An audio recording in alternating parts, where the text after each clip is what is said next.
A priest rang some church bells and started a revolution.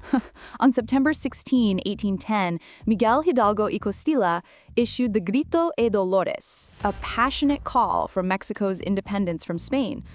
It was a cry for freedom that ignited a decade-long war, a movement that would create a new nation. This moment shows how one person's voice can spark a revolution, a pattern we see in protest movements throughout history. It's a reminder that the fight for freedom often begins with a single, defiant act. What's a cause you would fight for?